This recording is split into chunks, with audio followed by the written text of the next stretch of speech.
It's such a beautiful day, and spring is coming. That's a good thing. So we're going to Didn't we start. have it from before when we did that thing for Mary? Pardon?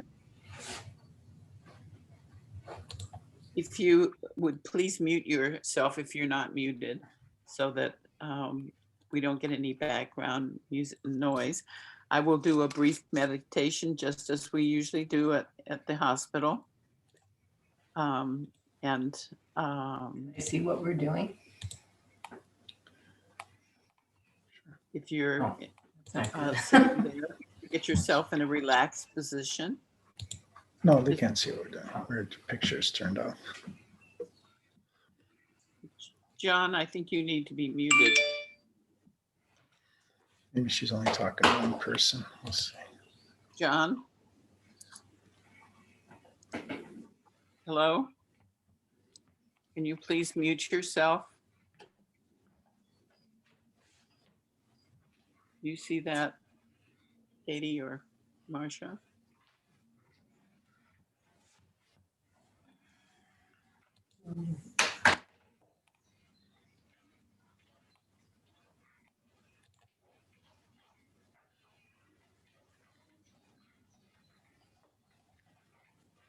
Anyway, let's go forward. Or just erase it out, did we?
Diane, unmute yourself, and Julie, please.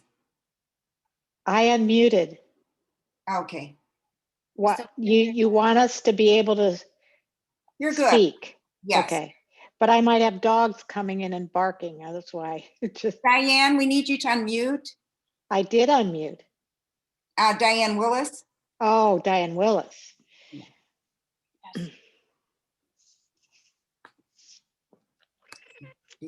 Oh, I can do it. Thank you. Thank you. Okay, we're good.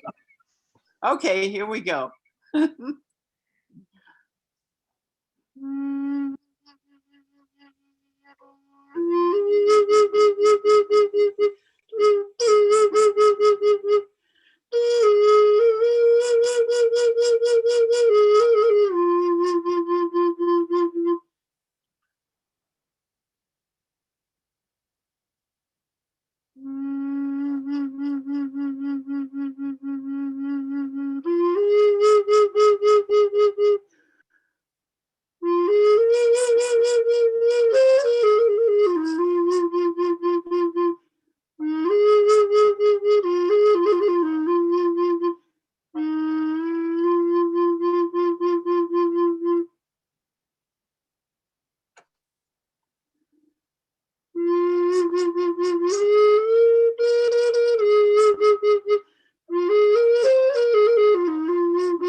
Welcome back. Beautiful. Thank you. Hard to come back. um, okay, just a couple of quick messages. One is that we try to make this as accessible to as many people as possible. We don't charge admission. We request a donation. I still have to pay quite a few bills that keep us going, even though we're not in the hospital. And I appreciate it very much if you go to chicagoiands.org, and there's across the top there are different titles. One says donate. If you would go and donate whatever is your fair share. We usually request $20. If you don't have $20, whatever you have is fine. If you have lots and lots of money and feel generous and can give us some more substantial support, we will be very grateful for that too. So be assured that it goes for the service of as many people as we can make it stretch to. So it's a good investment, I think. And the other thing I wanted to mention was there was a new series started this week on Netflix called Surviving Death. Did anybody see that? No. No? Well, you can still watch it. It started last Wednesday night. They have 6 episodes up. The first one is near-death experiences. The second and the third ones are about mediumship. One of them is about reincarnation. Do you remember what the other one was, Sarah? I don't remember, but that's okay. It doesn't matter. What I wanted to say is that I watched the near-death experiences segment last night and the first half of the first mediumship one, and I thought it was excellent. I wanted to make a point of saying something because I had read some comments online that were not so positive of it. Some reviewers had made some comments that made me think, well, maybe it was not really worth watching. But having watched it last night, I can tell you I don't agree with that at all. Many of my friends are in the first one, and I think you'll enjoy all of them. I suspect they're very well done. So Good. that's the announcements for today. And now we want to shift to our guest speaker for today. Julie has a wonderful book, which I'm sure she'll tell you about. Hopefully you have a copy there you can hold up, Julie. Oh yeah. Sorry, it's behind me. I'll go get it. Hang on. And Here it is. there it is. Okay. We can It's on see that. Amazon, so the It's on 2020 Amazon. version. It's on So Amazon if you'd like it. if you want to order a copy, you can read the whole book, but she's going to tell us her story. I'm going to make it abbreviated that basically she was in a horrific accident and was in a coma for 6 months, I believe. 6 and weeks. 6 weeks. Oh, Yeah, 6 6 weeks. weeks. I misunderstood that. 6 weeks, and spent months and months being rehabilitated.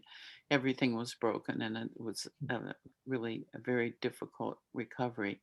And she's done a beautiful job, and we are so happy to have her. So Thank you. enjoy now Julie Papievis' story. Oh, thank you, Diane. Back and be happy. Oh, thank you. And that's because that's what my grandmothers told me in heaven to do. And thank you, Diane. And thank you, Marcia, and also your daughter, Katie, for putting this all together so we could all see each other. Thank you so much for that. And it is absolutely my pleasure to be able to be here today and to talk to you all because, I wrote notes for this talk today, but, I remember the experience like it was yesterday. But I also want to, put in things like, one of the things I just wrote was that, the subject of near death or, you know, for me, I feel like my neurosurgeon calls me his dead patient. So I don't know how near death I was. I mean, according to the doctors, I did not have enough brain function to keep me alive. And they did an EEG in my brain when I was brought to Loyola by the ambulance. So in most states, I could have been legally declared dead. But in Illinois, we have a law that your next of kin has got to be contacted before you can be legally declared dead. And I was 29 when I was injured. I was recently divorced.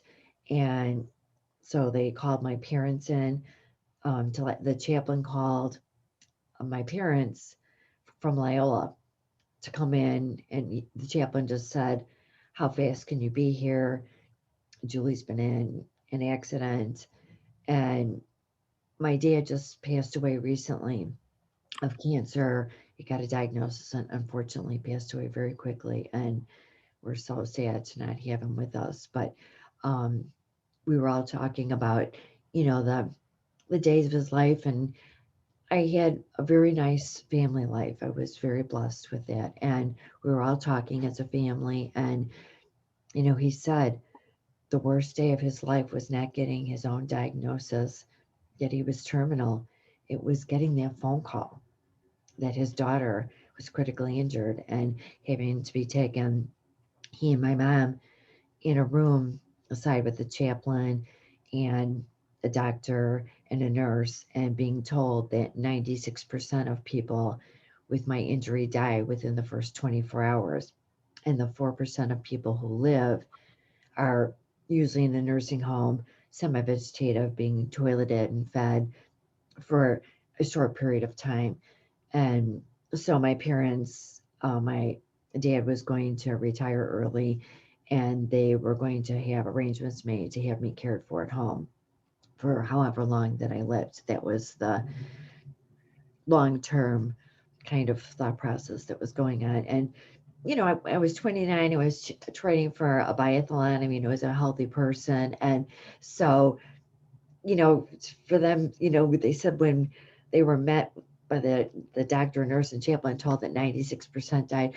My parents, neither one of them said they don't really remember hearing that. My mom said, I don't, you know, it was just too much to take in. I don't remember hearing that.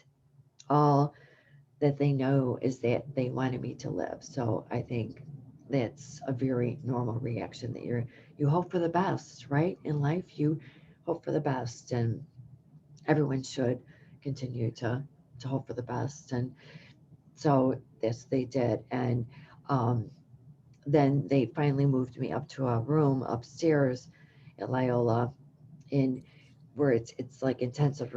They just have like 6 pads separated by these big glass partitions for the most critically ill. And all of a sudden, a priest walked by and walked into the unit, and everybody at that point, because they were doing so many things on me, my parents included, they were in the waiting room. And so my dad followed the priest, and he went into the pad that I was in. And my dad said, they hadn't called our parish that we attend and for church. And the priest said, well, I'm here to perform, last rites. And my dad, that's what made everybody just really. And little did they know, I had already experienced heaven, because my injury happened. Let me go back to the beginning. So before my injury happened, I was, like I said, recently divorced, and I had a nice career started. I have my degree in accounting, and so I worked for Price Waterhouse. And there was a gentleman that I worked for, Price Waterhouse, and he went to McDonald's Corporation. So then I went there with him to work in accounting, and I worked for a gentleman who was on the board of directors, and I did what was called special deals with him, financial deals, to help the owner operators to extend their businesses as much as they could and help fund that portion so that they could expand their businesses. And he said, I would love to, the gentleman on the board of directors said, I would love to be able to hire you to go in the field, but you need more than financial experience. You need some marketing experience. So I said, okay. So he said, pick a field you love and do something in sales. So I liked makeup. I had worked for Mail Norman in college too. And so I became an account executive for Estee Lauder, and I did the Chicago market. It was only about $15 million of business for like the Saks stores, Neiman Marcus, all those stores, the specialty stores. And then I was traveling so much, and that's when I was going through my divorce. And so I took a job in Chicago, and that's when I had my injury. And, you know, my friends could not believe how close it had been to my divorce, and they felt so badly for me. But I was the one who had initiated, and this is in the book. So, full disclosure, I had initiated my divorce as my ex-husband had a problem with alcohol and has subsequently passed away from that, unfortunately. He was a very nice person, but I did not want to bring children into that circumstance, so I left. And had my injury right after, and then after that I could not have children. So that was very unfortunate. But I'm blessed that I'm able to, one of the first things my neurosurgeon told me to do was to get out and tell this story, because the only cure for these injuries, and there are so many, 65% of the deaths of people, of young people, 24 and under, from the age of 16 when they first get their licenses, is car crashes.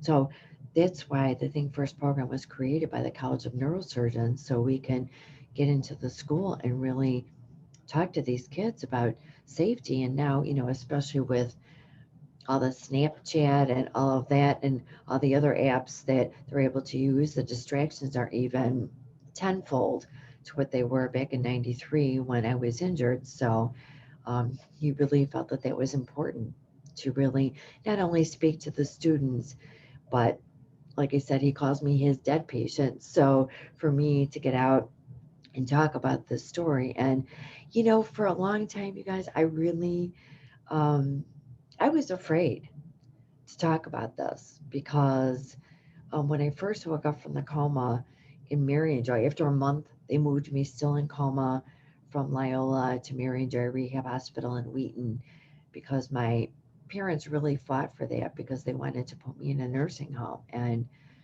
my parents fought and said, no, we've got to try and get her in a coma stimulation program. We've got to try anything we can to give her life. And so after I was at Marion Joy a couple weeks, like we all woke up this morning, I just woke up, but I was paralyzed on my left side completely, head to toe, inside and out. And in fact, I'm back in physical therapy again, because I do things in the pool to keep the atrophy on my left side and keep it moving. And without being able to, because of COVID, go into the hot tub before and after to warm my muscles, they spasm on the left side and press against my spinal cord. And so there's, you know, so much damage there that's left that I wasn't even able to dress myself. So they're back in physical therapy, working at that. And I'm now able to bend over and put on socks, so, and my pants, so that's a good thing. So physical therapy, and as I call them in my book, they're God's little elves, therapists. They really help put you back together. But back to when I woke up from the coma, my left eyelid was paralyzed closed, and I'm laying there, and I knew I was in a hospital. I knew I didn't live in a hospital. I have no memory of my injury. And my neurosurgeon said I won't, because he said that it would be too traumatic to be able to remember. That's my brain protecting itself, is not having the memory of the injury. But when I woke up and I was doing like this mental scan of my body, and knowing that I'm drooling because I can't swallow, and then I'm wiping up the drool and I feel the big hole in my throat. And that's because of a lot of times in coma, you'll involuntarily pull out. I was on the ventilator for weeks and you'll pull that out because it's a very unnatural thing. And so they just find other places, you know, to put all those tubes. And it damaged my voice box plus the paralyzation from my brain stem. So I really didn't have a voice without holding my mouth with my right hand, and then I could actually move my mouth to say a couple words. But then I'm drooling, cleaning up the drool, and I feel the hole in my throat, and then I had the big T thing sticking out of my stomach, and the nurses would come in with what I call the big jars of colored fat. Like we cook something greasy in a pan, it looks like layers of fat when it gets cold.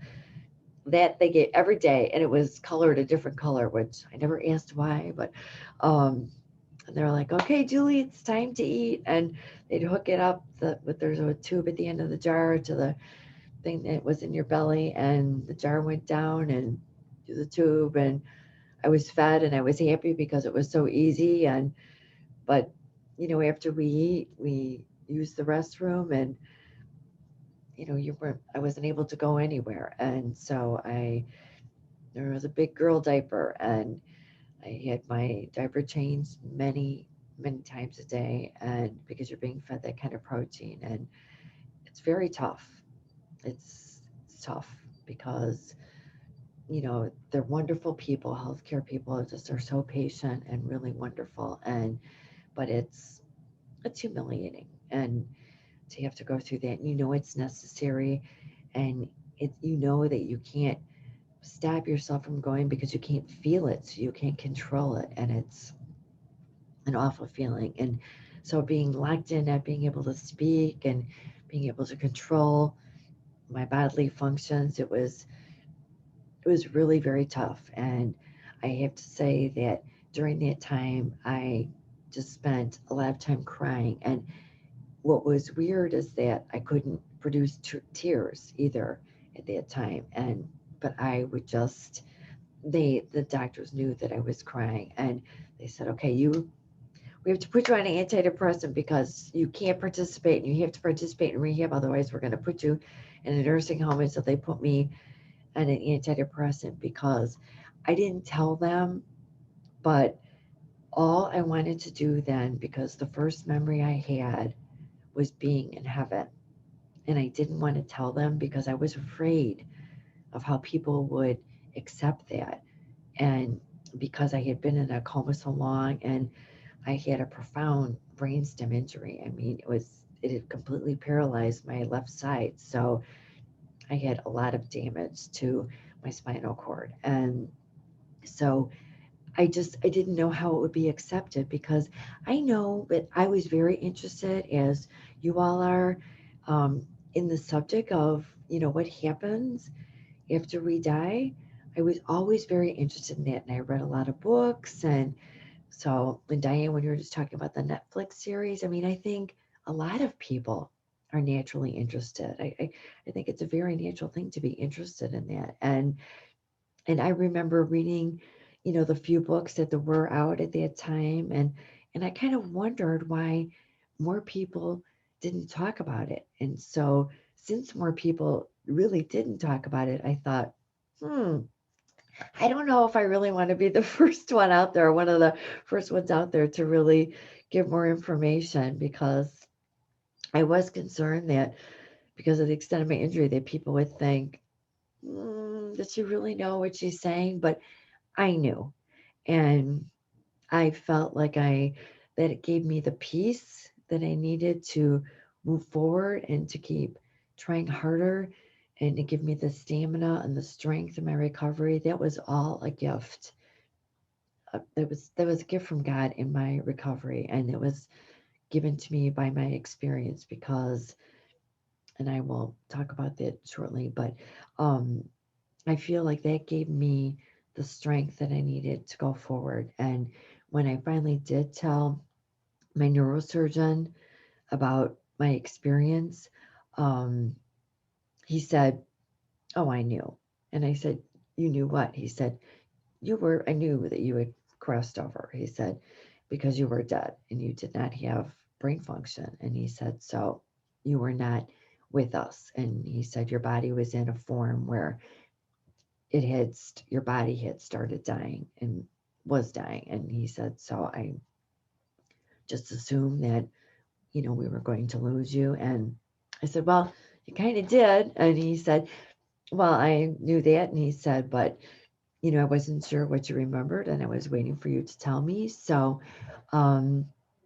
I think people surrounding me and in my parents, it was interesting because, when I was first able to come home on like a Saturday and a day visit from Mary and Joy, they would let my mom and dad take me home and for the day. And we had many, many talks. And when I told them about my experience, they kind of knew that I had experienced something with our Lord because um, my mom and dad said, are so peaceful about this. And everything that's happened to you, yes, you were crying at first, but I then finally told them, I just wanted to go back. I just wanted to go back. That's what I was crying for, that I had to be here in this body and in this life, that how was I going to function? Nothing worked. And then I was thinking, well, maybe I could get a job where I could use something with my mouth to use a keyboard or something. And um, I was thinking all these things because I thought, I love to work and I love to be with people. And so I was thinking of how was I going to put my life back together. And um, so the more that I was thinking, and Jim, my co-author, he was laughing because he said, I can't believe you're laying there so disabled and you're thinking of these things. And I said, well, yes, he was like, you were so practical. And they were so shocked that, I had such high level brain function because it was mainly my brain stem that was injured. So that was, it's the top of your spinal cord. That's Dr. Shea explained it as that's like Commonwealth medicine for your body that tells your body how to live. And like when you can hear a mother's heartbeat in the womb, it's because you have a brain stem that forms so early. And that is what my neurosurgeon calls your candle of life. And he said, you live in your brainstem. And since most of mine was lacerated, the messages coming from my brain to tell my body how to live were instantly severed and cut. So, so I was leaving Yorktown Shopping Center, and I don't know if any of you are familiar with that because I know you guys are. Well, I know everybody's from all over, but Yorktown is in Lombard, and I was leaving the mall, and I was leaving the side of the mall where there's 2 lanes going each way with a median in the middle. It's 35 miles an hour. And I explained that because it was a young man who recently got his license who was speeding going about 50 miles an hour. And I was making a left-hand turn to go out of the mall, and he ran the red light at 50 miles an hour and hit me right in my driver's door in my car. And I was driving a little sports car where your head is like kind of even with the window line, and he was in a bigger, older car. And so hitting mine at 50 miles an hour created such force, it twisted my head on the brainstem, and that's what lacerated and severed most of it. But there was an off-duty paramedic who was at the scene who saw and heard the crash. And just by instinct, he said he got on his radio and was telling the fire station that was just 1 block down the street to bring the jaws of life, the hydraulic arms, to get me out of my car because there was no other way because it was so crashed in to be able to get me out of the car. And he said he wanted to save some time in order for them to be able to do that because he said my car had just rolled onto the median, and he knew that obviously I had been so severely injured and I was unconscious that I was not in control of my car. He said that the crash was that bad. And so when he was running to my car, he said when he got to my car, there was also an off-duty doctor and his wife was a nurse on their cell phones giving further instructions to the fire station that was a block down the street, telling them a little more of what was happening at the crash scene. And the paramedic said that my head was so far down into my chest that there was no way that I had any air coming through. And so he said, because he had been trained, he broke a window in the back, got behind me, lifted my head, started an airway so I did not lose oxygen going to my brain. And he said when he lifted my head, both of my pupils were dilated, and so he knew it was bad. And the paramedic wagon got there 2 minutes later, and so 3 minutes they were full on me. And actually, from the time they got the call to the door at Loyola was 14 minutes. They were quick. We have really wonderfully trained people here. And so then when the paramedics got there, the jaws of life took the car door off. And, like when we all go to the doctor's office, they take your vital signs, and one of them is your blood pressure. And so they went to do that, and they couldn't get any real reading.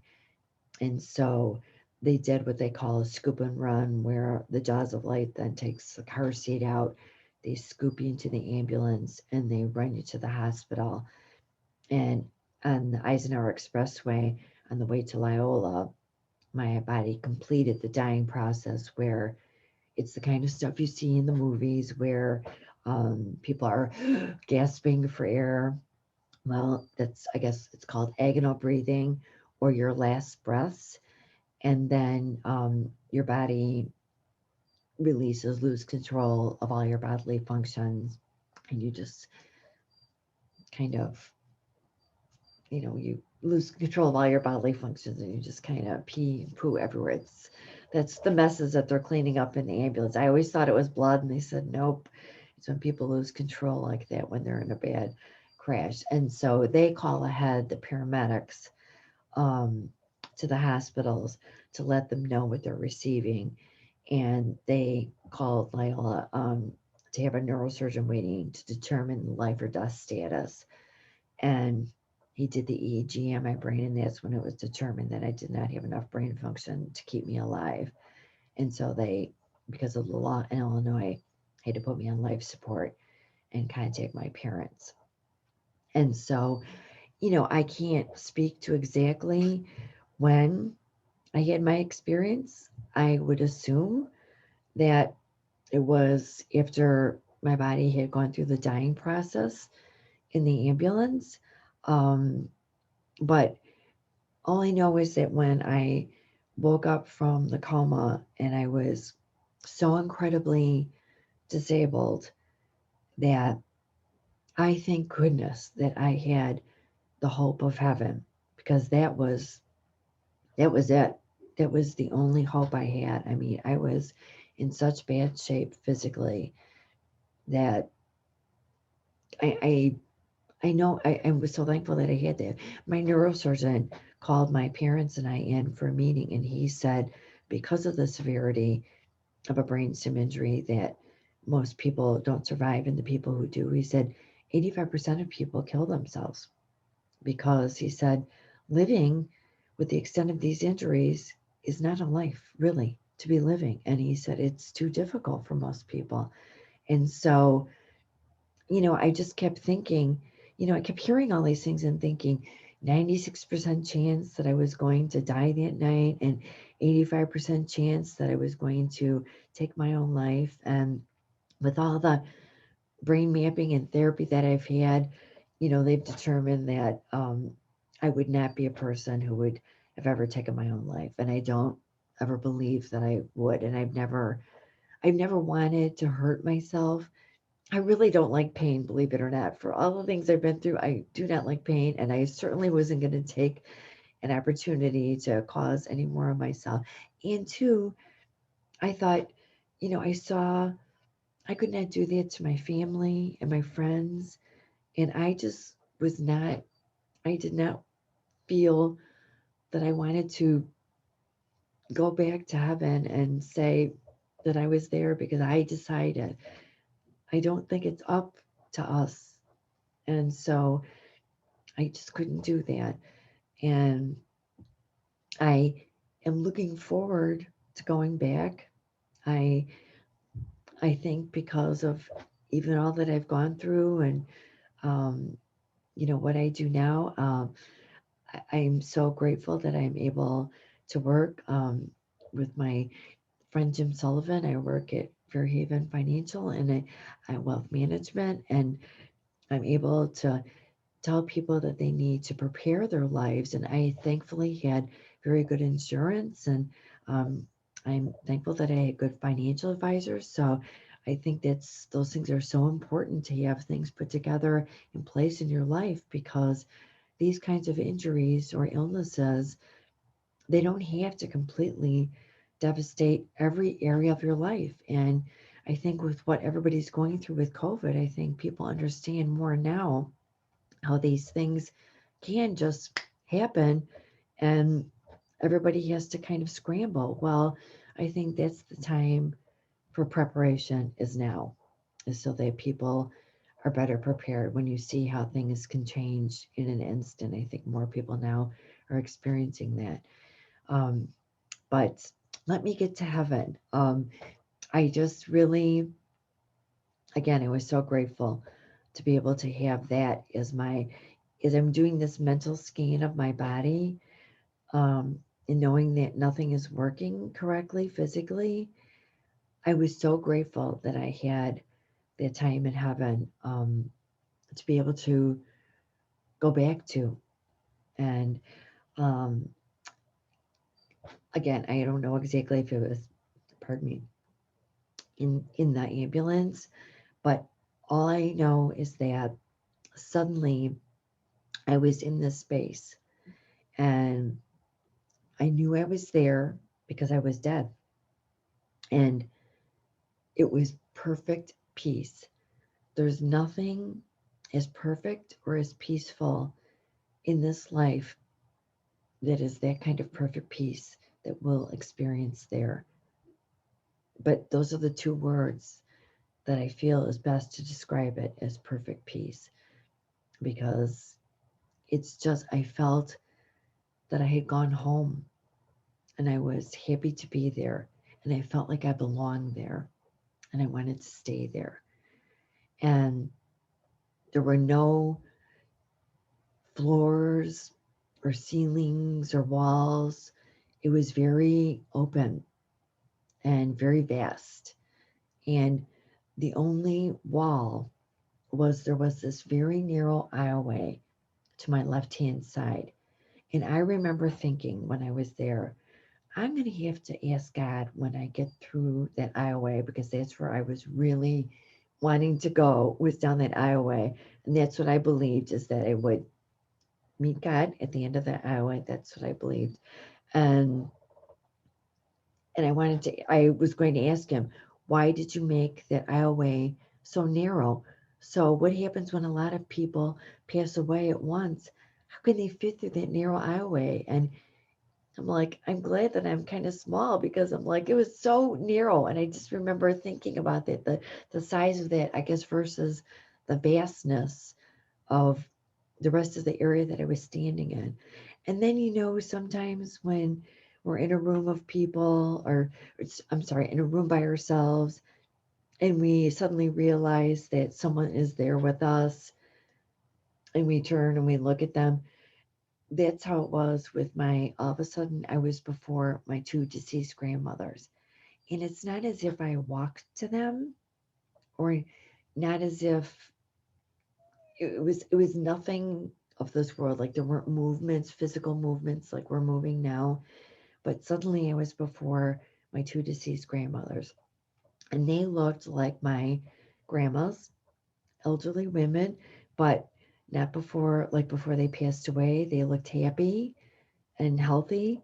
Um, and I was happy to see them, and they were smiling and appeared happy to see me. And I said, okay, come on, girls, let's go. I was pointing with my right hand, like we were going to walk down the aisleway together. And I was so happy that we could do that together. And my grandmothers were both there, but it was only my mom's mom who did all the talking. And she said, no, you can't go with us. You have to go back. And I remember feeling very anxious.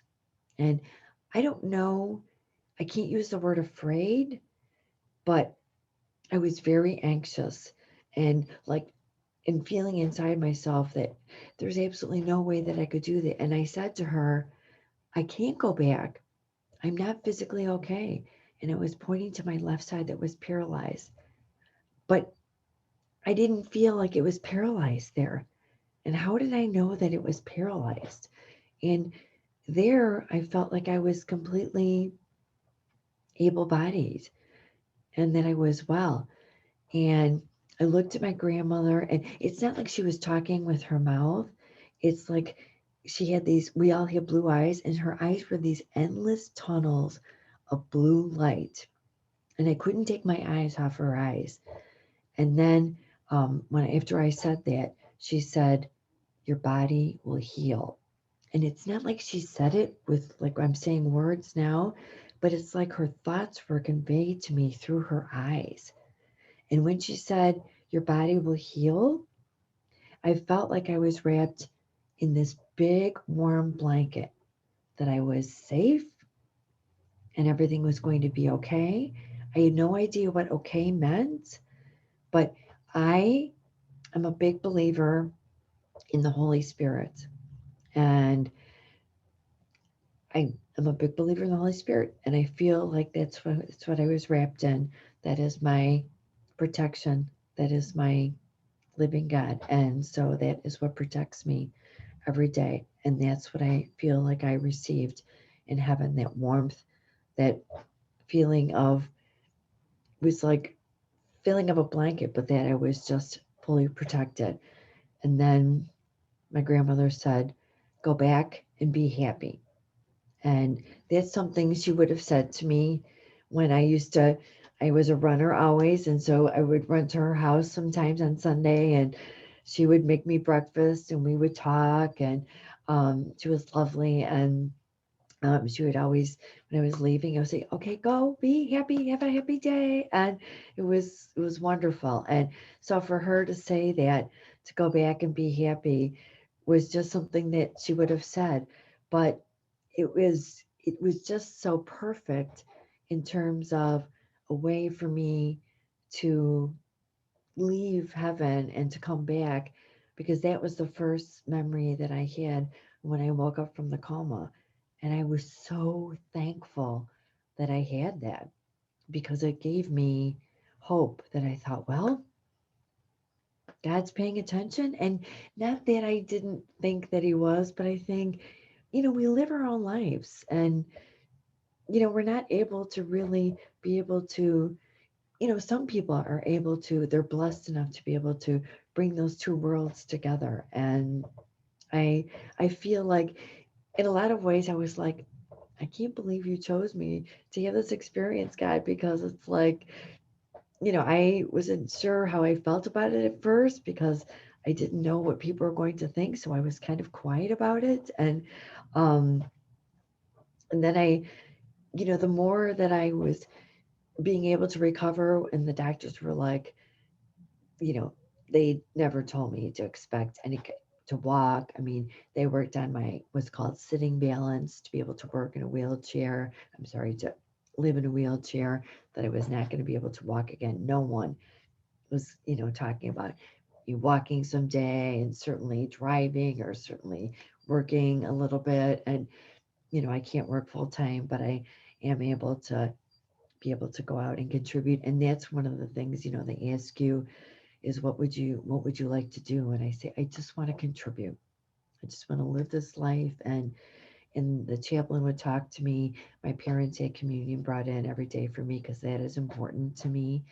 And the chaplain said, well, how do you feel about this? And he said, so what do you think that part to God playing this? And I said that he allowed this to happen. And I said, well, maybe he turned his head for just a second and didn't see that car coming at me. And he said, well, he he never turns his eyes away from any of us. And I said, I do know that, but I was trying to like make it, I don't know. I was trying to reason it in my own mind. And I said, right then I said to him, I really want to spend time and really share the story of hope with as many people as I can, and experience in heaven with as many people as I can, because I think people need to know that there is this hope, and we do and can have this experience, and what we do here in this life really matters, and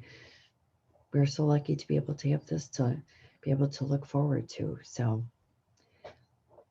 I don't know if you guys want to ask me any questions yet, or I can certainly, I don't want to bore you with the ins and outs of all my recovery. It was long and extended. It just went, but I wanted to hear if anybody has anything that they wanted to add, or anything they want to know about or ask. I'd certainly be happy to answer anything. Oh, Katie, are you turning everybody's microphones back? If you have questions, you can write them on the chat pad. How long ago did this happen? Somebody asked me. This was in 1993 when this happened.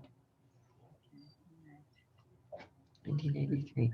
So yes, over 20 years ago. When did you feel like you were pretty much recovered? How many years? I was in and out of rehab for about 10 to 12 years. And like I said, I'm back in physical therapy now.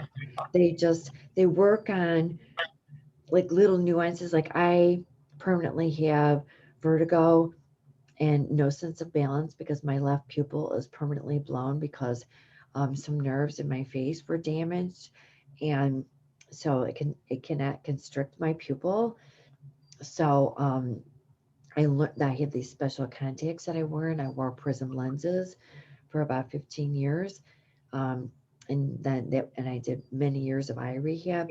And so now that my eyes can work together more effectively, I'm able to manage the vertigo and manage my balance. And those are things that you learn in physical therapy. And so that's how I'm able to manage that. Oh my gosh, so many good questions.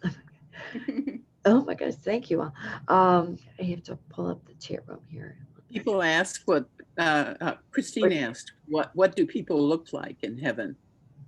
Oh, well, my grandmothers appeared to me to be like my grandmas, and they appeared to me to be elderly women. Like I knew they were my grandmas, not like before they passed away, but just like my grandmas.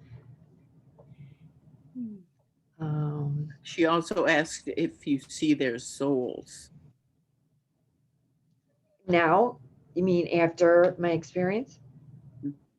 No, and I actually am kind of disappointed that I have not been visited by the girls again, because I would love to be able to chat with them some more, and I haven't been able to chat with them, but there is a certain knowing that I have about certain things, and like I knew that my dad would not live to be 80 years old, and he passed away October 28th, and it was when he was 79, and his 80th birthday would have been January 15th. So Well, I just know certain things about when we will lose my mom, and I don't have that knowing about everybody, and I certainly don't have that knowing about everything. Oh my gosh, so many questions. Diane, do you want to read these to me, or should I? yes, I'll read them to you. Thank you. Karen wants to know if you saw anyone else besides your grandmas. No, I did not. I only saw my grandmas. Nope, only my grandmas. Did you have any revealing dreams since your accident? I have had dreams in terms of knowing certain things, like this when I said to you about that I knew that my dad was not going to live to 80 years old. It's those kinds of things that I will learn in a dream.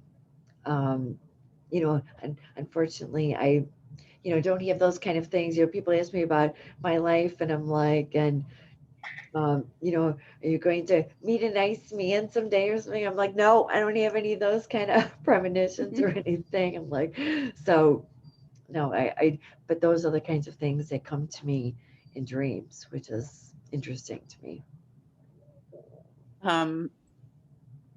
Someone asked, I'm assuming that your faith skyrocketed from that experience. How has it changed your relationship with God?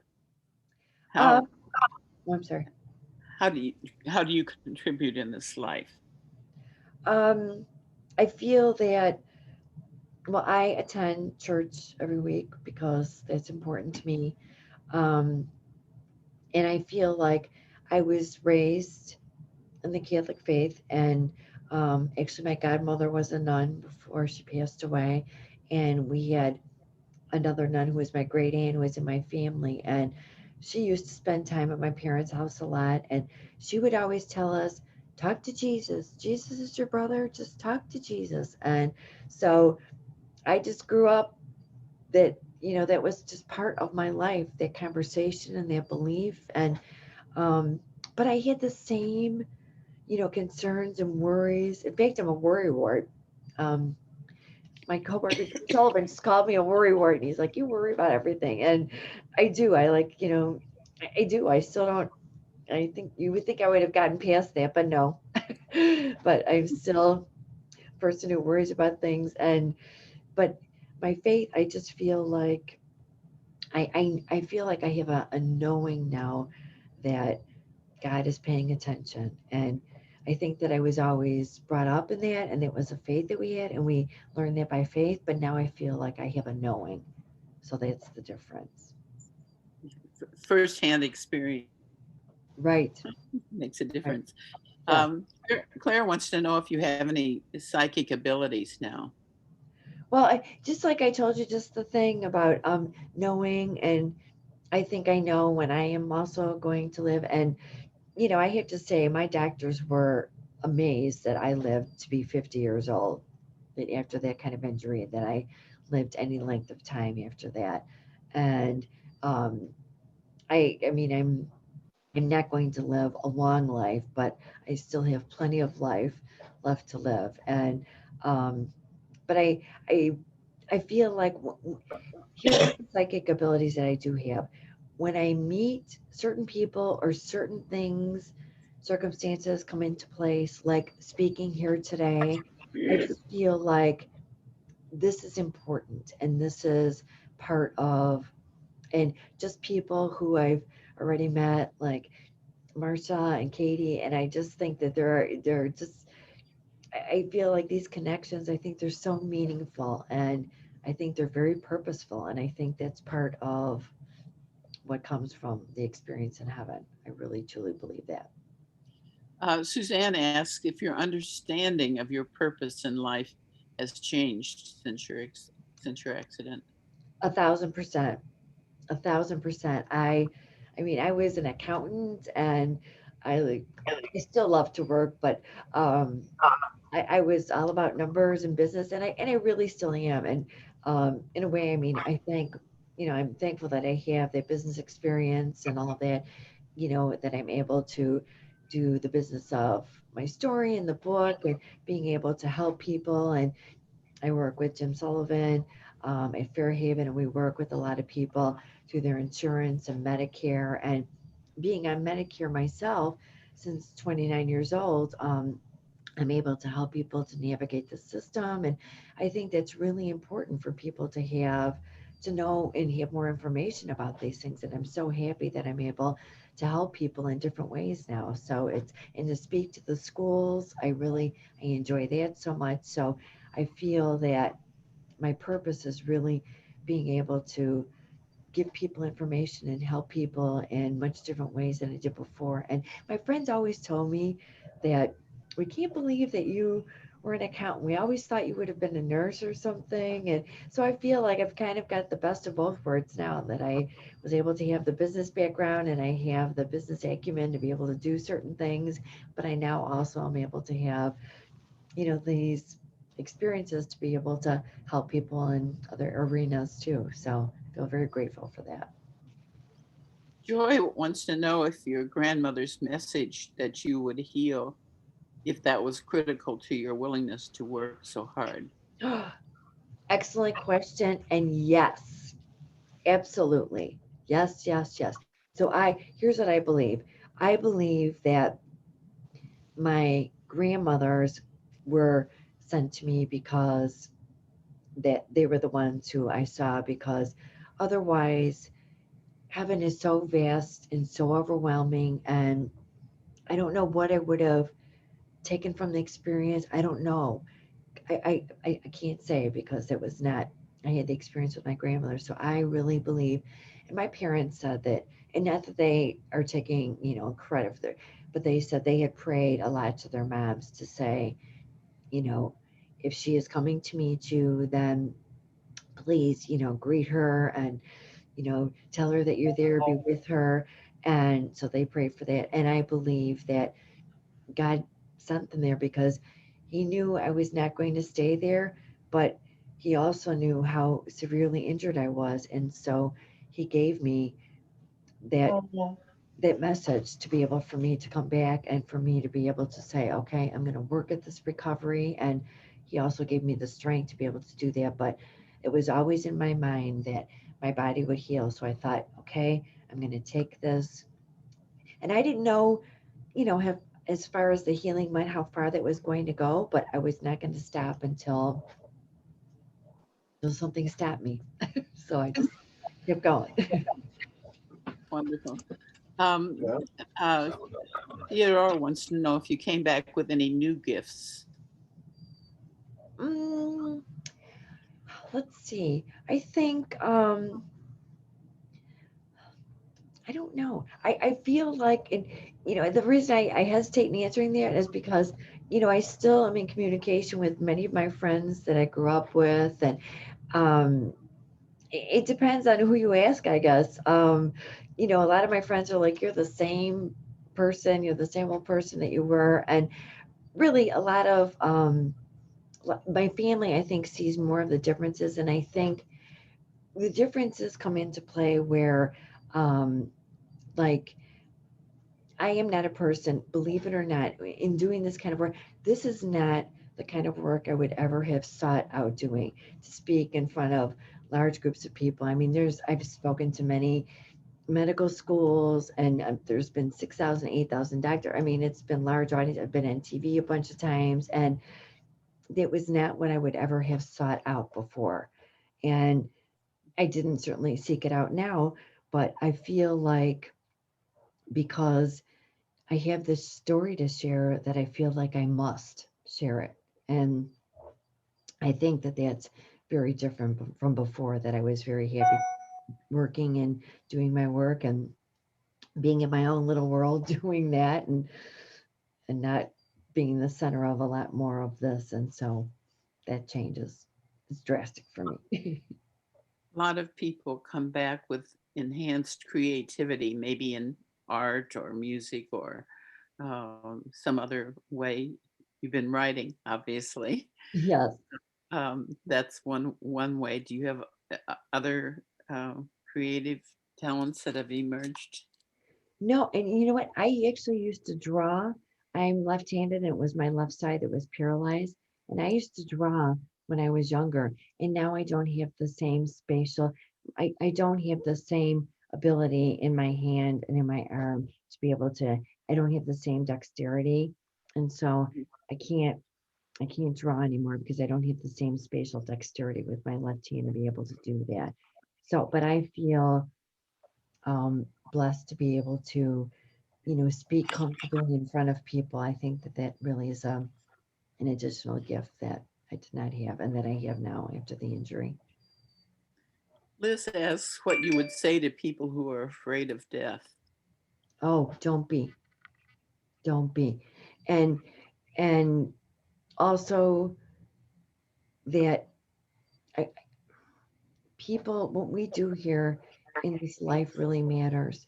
And, we are all, I feel like we are all the same people. And we just have to be kind to one another. I can't stand to see all this that's going on in this world. And there should, when we were little kids growing up, my dad would never allow us to use the word hate. He always said, we don't hate anyone. We don't.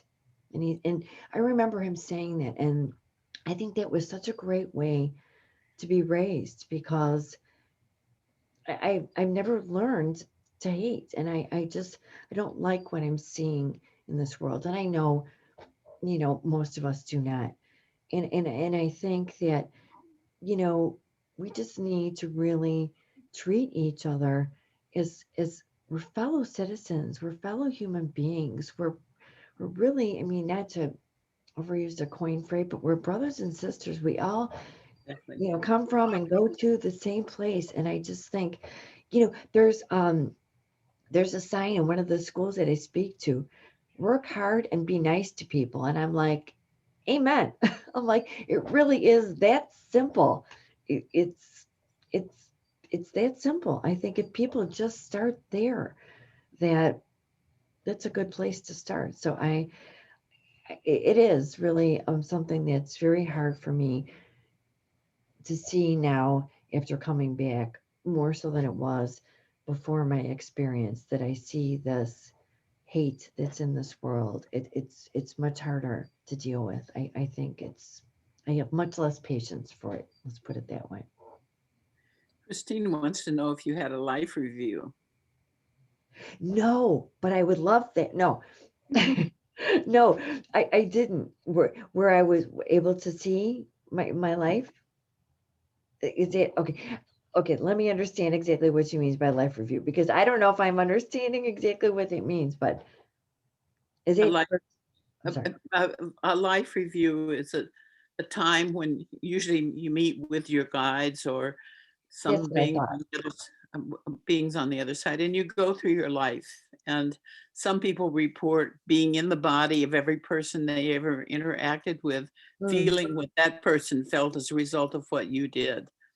But there are all life reviews are unique to the person who has them. So there's no one formula that fits all. That's kind of what I thought, and no. Well, and that's kind of, I mean, I feel like I'm like, okay, grandmas, I'm like, you guys just kind of left me here. Like, and no, I say that in all kidding, but I mean, I really do feel like, um, really, I'm so grateful to hear that experience, because I don't know what would have done if I didn't have that and waking up in that body. So, but to have the continuum of that, I have not had that, but I feel that that people have been put in my life along the way to help to continue to guide me on my path. That I definitely feel for sure. Um, Amy asks how you deal with difficult emotions like anger since your near-death experience. Um, You've alluded to that, but um, I feel like I probably don't get as angry as quickly. I'm much slower to anger, um, because I feel like it's not that important, really. You just need to sit back and let's reason through these things. Um, and I feel like that's why when I see all this hate, I think, no, no, no, no, no, no, no, no, no, no. And when I see people physically hurting other people, I think, oh my God, no. Why would you ever want to touch someone else in anger? No, absolutely not. I have no tolerance for that. And I just believe that if we all just start from there and I mean, and I think that really that comes from loving yourself first. And that is another thing that I think I was blessed with when I was raised, um, is to really to have the confidence to love yourself enough to take care of yourself and not let other people bring hurtful things into your life, and to do things that really that you can help other people with. I just think that I was brought up in a family of having self-love. So I think that that really too doesn't allow for that kind of hate when we hear that. And God wants each of us. I mean, he loves each of us equally. So we should love each other equally.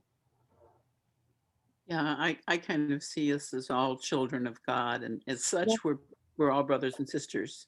Yes, If we're children of the same God, then we're all brothers and sisters. absolutely. I agree. 1000%. Another question is, are the enormous numbers of people now dying of COVID having beautiful death experiences? Yes, I believe that they are. And that was another reason why I brought up the narrow highway that I saw in heaven, because I I can't believe that God is not shedding a tear over all of these people passing away. I can't believe that. I mean, I don't know that certainly for certain, but I am thankful. And I've actually talked to my mom about this, who's in her early 80s. And so we're, watching her, and I just, we've talked about the people and the experience that they are now having in heaven. And my mom said, yes, I'm really grateful for that for them. And and we've talked about with my dad and who he sees. And so we're like, that they're able to see people that have passed over. And so they're able to have that good experience. And so I'm grateful for that for them. And I'm grateful for that their suffering is done. And I think that's part of the beauty too of passing over to the next life, is that your suffering is over, because your body then is whole and healed. Suzanne says, we learn from our relationships, especially family. Did your NDE help you deal with pre-accident losses, like your loss in your divorce or the pain of alcoholism? Or Um, I think I look at it differently. I mean, I'm just talking about my divorce now. Um, I actually had a very good relationship with my ex-husband and his family, and I still I've talked to them. We're friends on Facebook, and we speak every once in a while, and they're lovely people. We have a very nice relationship, and I've actually never been a person who's been able to hold a grudge. And I called the young man who hit me, and Ooh, I told him that I forgave him, because I do. And I kept looking at the accident report, and saw where it said that he says he tried to stop, and the police said he did not. He banged right into it 50 miles an hour. And so I was mad about that he left. But my parents also said that in court he was very upset, and they couldn't communicate with each other. And now I tell the children that and he wasn't able to get a driver's license or insurance for a long time. And his mom actually contacted me, and she said he's having a lot of trouble. And then when I reached out to him, he said that personally and professionally, he is having a hard time. And I said, please get some help. I have been to a lot of therapists and different ones along the way. I said, because I want to do the right thing with this recovery. And I said, help yourself.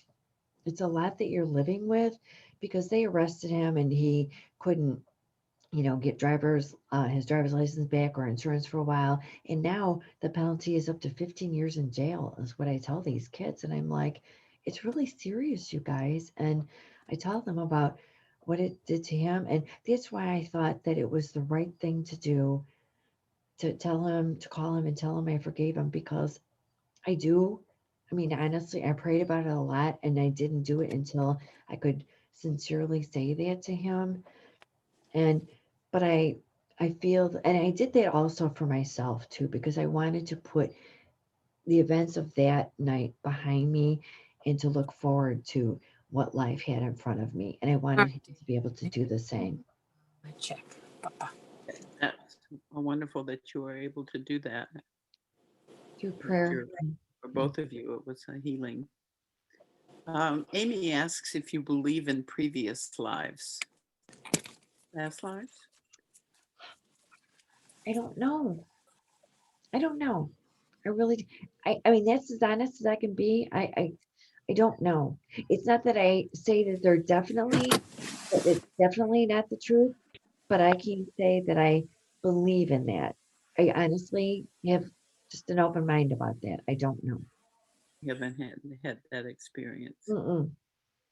No.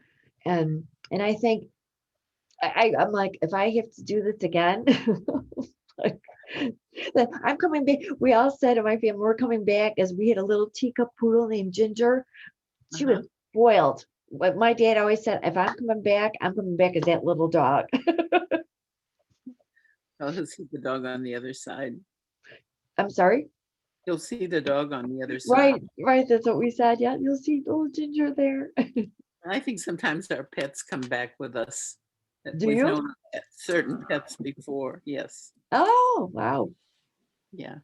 Yeah, Mocha. I never believed in past lives until I went to the other side. When Uh-huh. I came back, I just knew it was true. But Oh. I've had some major past life experiences during this life where I've met people and had memories. I can maybe tell one quick story here with Suzanne Giesemann. She was our speaker and she stayed here in my house for the weekend. Mhm. And she did readings for people and she did a reading for me. And then she insisted that I give her one. Well, I don't give readings, but I gave her a reading. And while I was doing that, my guides were telling me about a lifetime I had with her in ancient Egypt.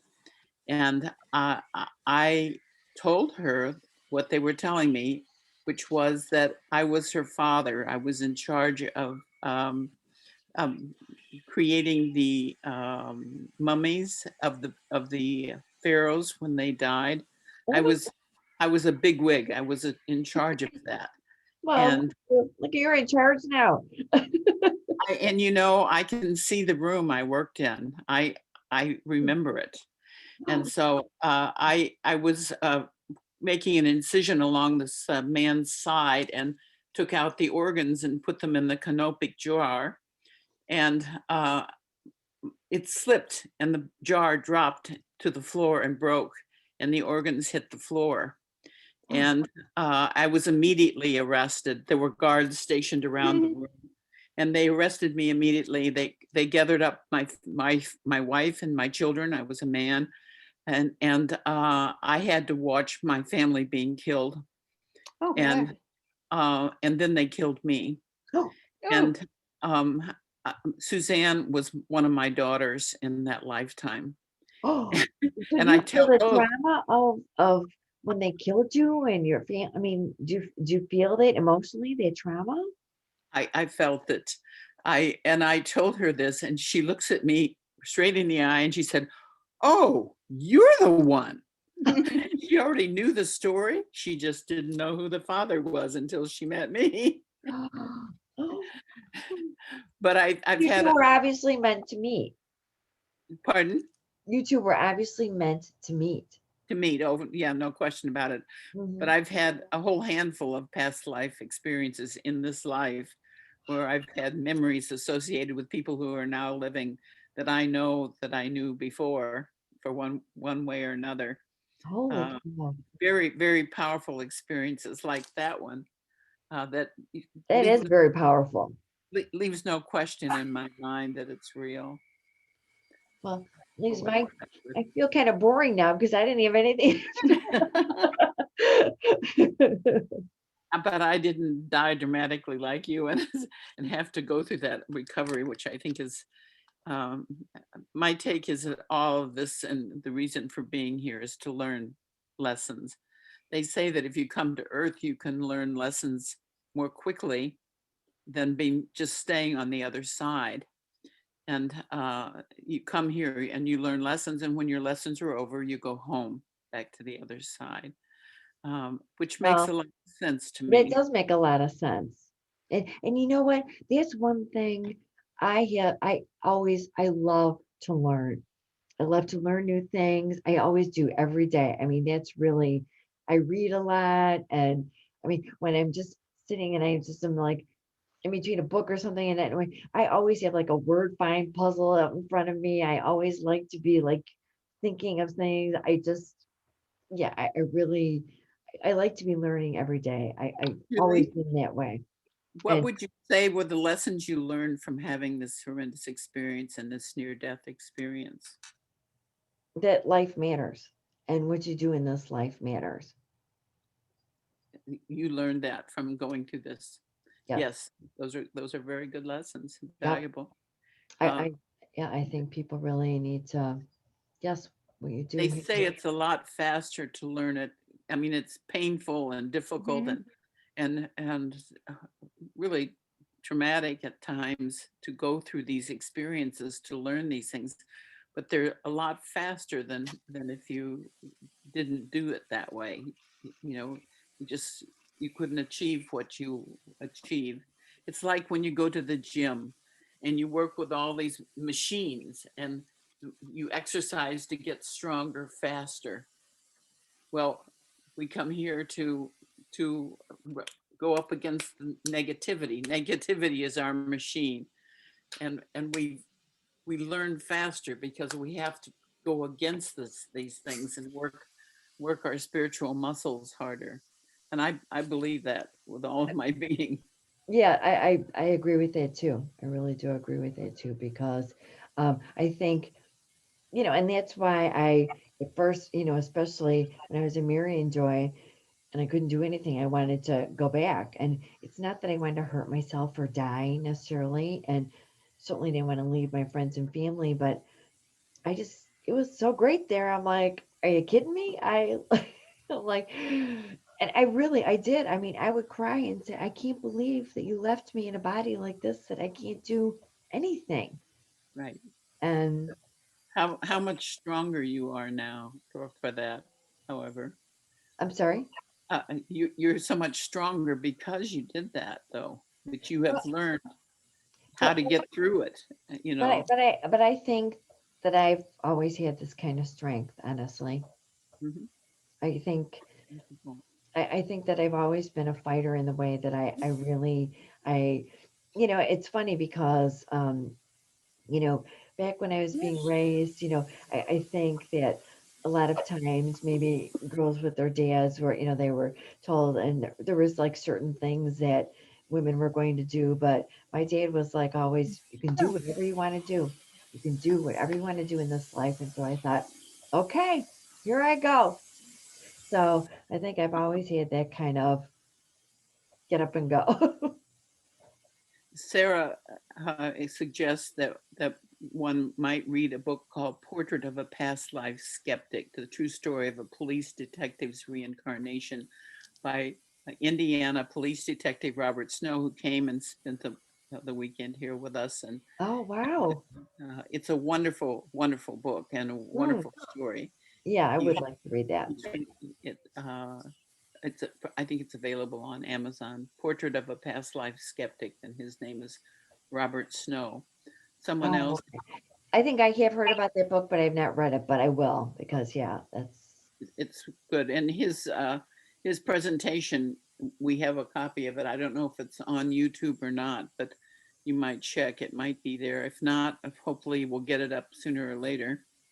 oh Someone good, else good. asked me why I think that not all of us have memories of past lives like I do. Hmm. Um, I think that people who are supposed to remember their past lives do, and those who aren't don't. Very simple. Um, Okay, I, we'll go with that. I remember because I'm very sensitive to uh, energy resonance. You know, I'm if I've known Marcia, for example, before. I knew her well before, and I have little doubts that I probably ran across most of you before, but I can feel the degrees of resonance with people, And when I Mm, meet somebody, yeah. I mean, the resonances have been, I mean, earth shaking, you know, like, oh my God. I have a cat in my house that I first saw her and our eyes met, and I knew that cat really well before. She brought her 5 babies to me, and I looked out my window and there was this mother cat with 5 babies, and she looks up at me and it's like, oh, there you are, you know, it's and Right. I just know these things. That's just Wow. what I'm Having supposed to that do. knowing. Do you Oh believe my gosh, there's so many questions. There's like 20. Go ahead. do you believe that when each person's time is up, we die? I do. Do you? Yes. Yes. Um, Suzanne said, thank you for sharing. She's drinking in the gentleness of your spirit. And I'm Oh, glad you're here. Thank you for the oh, reminders. that's so Many beautiful. thanks Thank along the you. way here, which you might want to read through. Um, that many of you of our audience have expressed appreciation for your kindness and your gentleness and your willingness to share your story with us, because I think this is really important. Theodora asked if this will be uploaded to YouTube. She said, I checked for Tony's last month and it is still not on YouTube. I was in and out last month and missed most of it. Theodora, the videos from that have been presented online starting with September, October, November, December, and now January will all be on our website. They're directly on chicagoians.org. Tony is there. They're all there from September on. The ones on YouTube are the in-person ones from before September. And we have close to 300 total. There's about 60 of them are already on. I have a little guy who's trying to help me get them on. But we have a lot more that aren't on yet, but all of them are wonderful. And you can access them through the website. There are at least two places on our website. You can click a link and take you right to the YouTube section where our 65 or so videos are located. But you won't ever find Tony there, at least for a long time, because we're putting all the online ones separate directly onto the website. I'm just reading through all your questions. I pulled up the chat in the separate area so I could, oh my gosh, thank you guys for all your wonderful things that you're saying. It's so you're lovely. That's really, I'm glad that you enjoyed this and that I was able to answer any question. And there was I think it was Sarah who asked about if you are prejudiced against people of color, do you come back as a person of color? I didn't see that on here. Somehow or another, it's not appearing on my list. No, No. it says it's to everyone. So I wonder if, and it's saying, I wonder if you have to learn what you won't learn in this lifetime. Like that you're sent back to learn, you know, certain things. And Oh, yeah. I'm sorry, I misunderstood. I thought you said something about the color. yeah, about if you were a prejudiced person of people of color, that if you would come back to learn the lesson of Oh, not be a prejudiced person. yeah, I don't know. How do you feel about that? I do think that there are, I'm not a prejudiced person, so I'm like, to me, you know, I can't speak to this specifically, but I understand what you're saying, and to learn lessons. And I think that I think is very true. I think that obviously there were some things that I just didn't know, or that there were people that needed to hear the story that I have to tell. And so there are reasons that I came back. And Hello? I think we come back and to experience as many different things as we can experience as many different things as we can. I think And you are downstairs. I'm sorry, I can't hear you. somebody is talking. Please don't talk. Write it on the chat pad. I think we come back every color and every sexual orientation. I think we try it as many different things as we possibly can. The more we do, the more we learn. Suzanne asked, Julie, do you have any pets? Do you relate to animals differently? I presume you love did. pets and I love dogs, especially. I am a dog person. And I don't have one now because I'm not home a lot and I feel like to leave a dog by himself a lot would be not be kind because I live alone um and for me to go out in normally what would be, frigid temperatures and snow this time of year, it's really not possible with my balance. I would be afraid to go and do that. And so I I don't have a pet because of those reasons. But I would love a pet. I've always loved dogs and I've always felt like I've had a special, I mean, I just, yeah, whenever I'm with a family member who has dogs, I always grab them and hug them and love them. I just, yeah, I really enjoy animals a lot. I do, I do. And I feel, it's funny that, and I'm not in any way comparing children to dogs or anything, please, oh my God. But I have certainly, um, with the children, there's such a connection now that I have with children that I think it's different than what I had before because before I was, the adult and I think in some ways I'm back to being a big kid where I'm open to learning new things because I've had to learn new things and really had to start over. And I really have an open mind and open heart. And I think children do too. And I really love the time I share with them and being able to speak with them and because we have such great conversations and they ask me some of the most amazing questions too.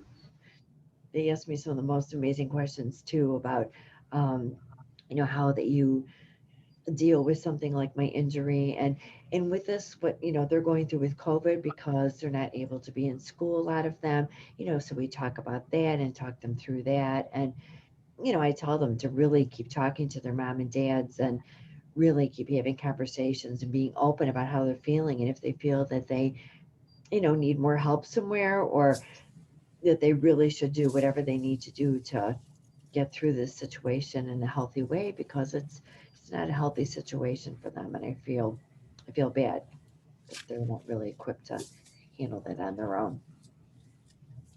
Yeah, I think children and old people, they're the closest to the other side. And when you've had a Yes, near-death experience, you want to yes, be as close to the light as you can get. And the, absolutely.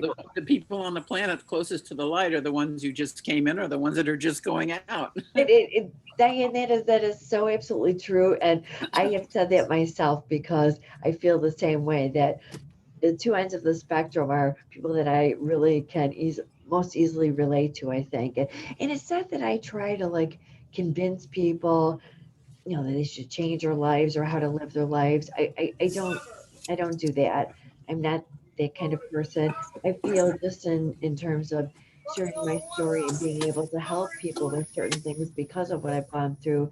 I I hope that it gives certain knowledge to people like who are in between or kind of questioning, whose minds maybe may not be as open. And I can say that for myself because I was at that point in life. So I understand people being, oh, okay, I need to hear a little bit more and being a little skeptical and not as open. So I think that's why it was so wonderful when I heard about Katie and her mom that they were so open to this. I was just like, yay, and not at all surprised because of the wonderful work that Katie's doing, and Jim talks so wonderfully about her, and then she introducing me to her mom. I just think, see, all those kinds of things I think are providential, and I look at all those kinds of things as meant to be happening after my injury. So I'm very grateful. Liz asked if your NDE experience helped ease the grief when your father passed. Um, I felt more at peace because I knew where he was Mhm. and I was happy for him, but I don't want to cry. We were so close, and we were probably unusually close because of all that we had to go through with my injury. And my mom and I just had a long talk at Christmas, and she was apologizing for her and my dad not being more aware of how hard it was to go through this and live on my own. And I'm like, please, you did the best you could. You were so great and supportive. And I mean, but that's always the kind of dialogue that we had as a family. So I was so very lucky. Uh, Blessed. and my experience just brought more of those conversations to the forefront. So it was very hard to lose him. And my dad was he was 6'6", size 14 shoe, is a big guy, and so he was a steward for the Carpenters Union for the city of Chicago. So he was just a big person, and he had that kind of personality. He was not like a showman kind of person at all, but he just, when he walked in, he was a big person. So people were like, "Oh, Jerry." So it's for him not to be in the room. We miss it a lot. We miss him a lot. Sure. Yeah. Thank you. It's a good answer. Um, Someone else had a question. Do people who have committed negative acts against humanity have good death experiences? You I have an don't answer know. for that? I don't know. And I know that there are books out there of people who have had very negative experiences and say that they have gone to hell. And, Mhm. I hope that, I take them at their word of what they're saying. I don't know anybody personally who has told me that they've had a negative experience like that, but I do believe, and that's why I say, I do believe what we do in this life really matters. And I think we get to we are not feel. here to harm one another or to Pardon? hate. I said, we are not here to harm one another or to hate one another. Right. No, no, that is not of God. Somebody asked me to comment on that point. Oh, Um, yes. okay. Uh, People who've committed negative acts against humanity have good death experiences. Um, from what I've gleaned over my lifetime and talking with people like Tony Winninger, who was our speaker last month, who has interviewed Hitler on the other side. She interviewed him both in his Hitler personality and in his soul personality.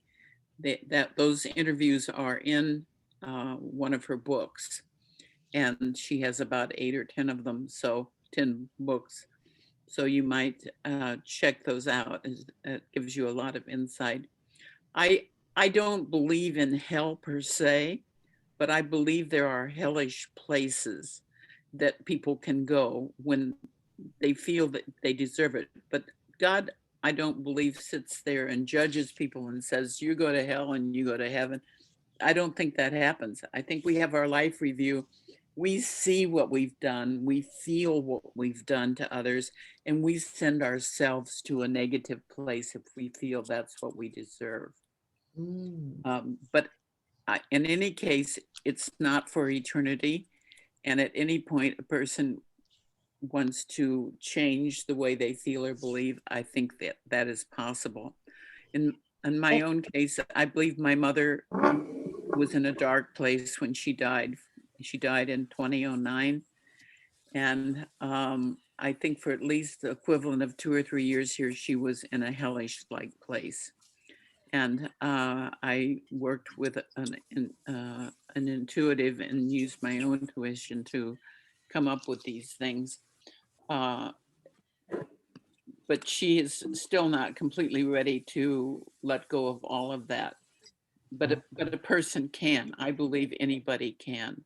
And it's interesting that you say that because I remember when I was growing up, that at one point when they still had well, and they still do, but they had the death penalty, and they would have protests and a lot of things on the news the night before.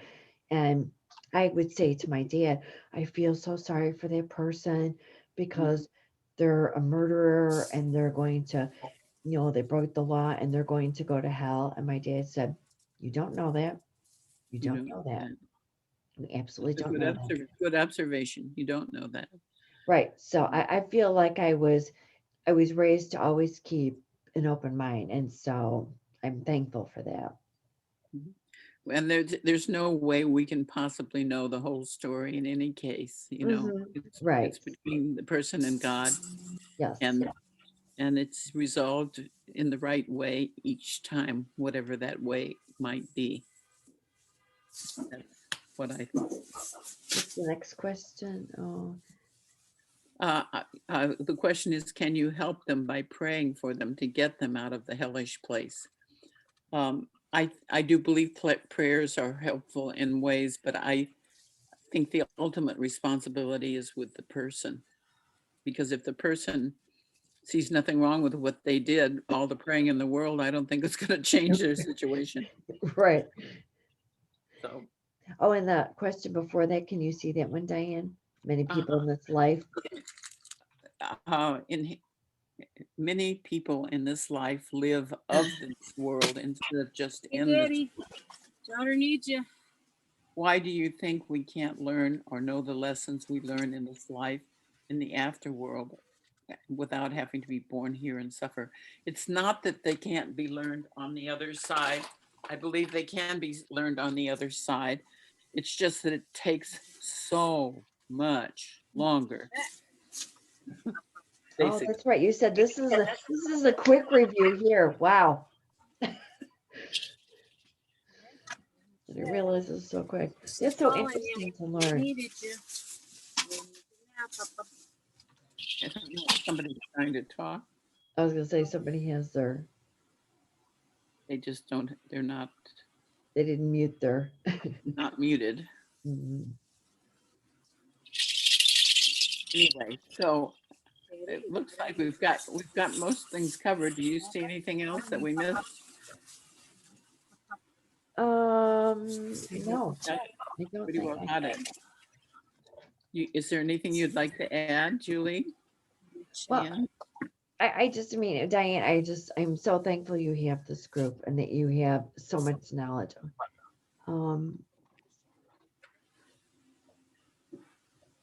Oh, do you think we will all be separate beings? I'll remain separate beings in the afterlife. I don't know.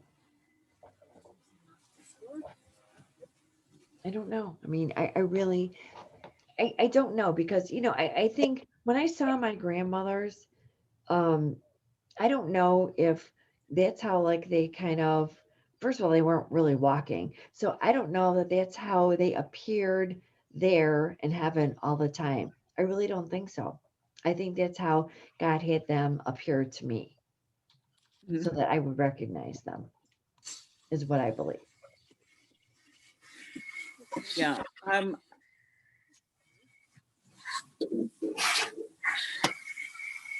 Wait a minute. Somebody got. Yeah, there it is. So many things popping up. We're reading. Sorry. Yeah. Oh my gosh, people are so.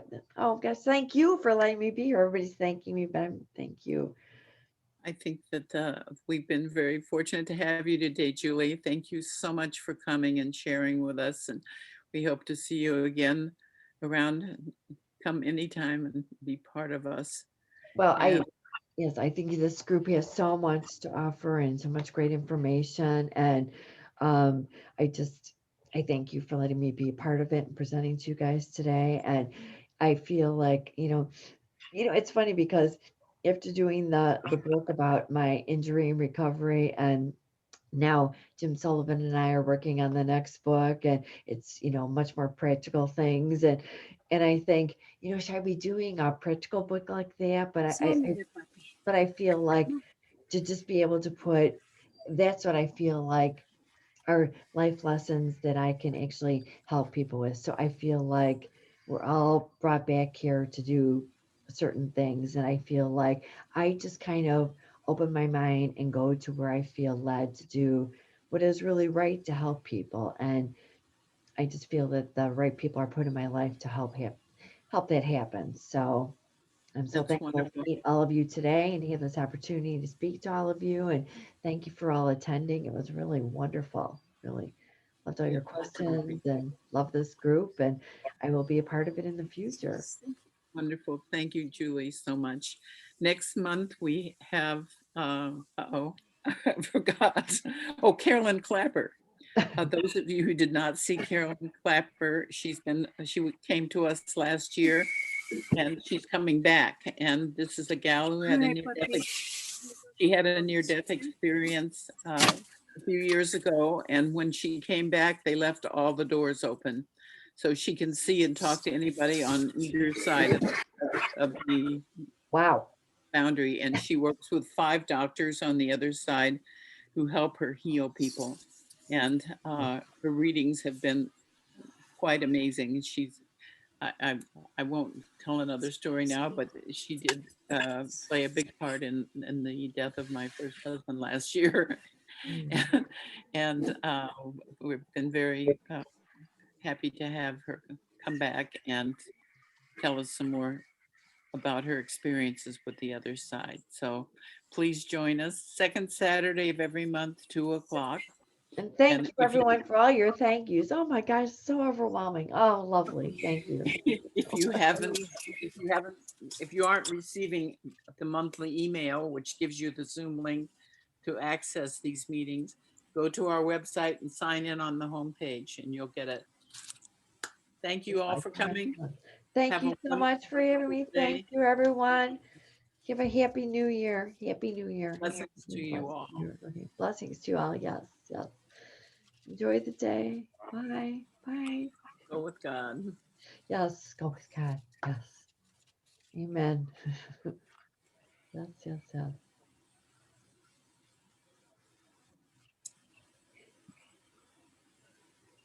Worthy we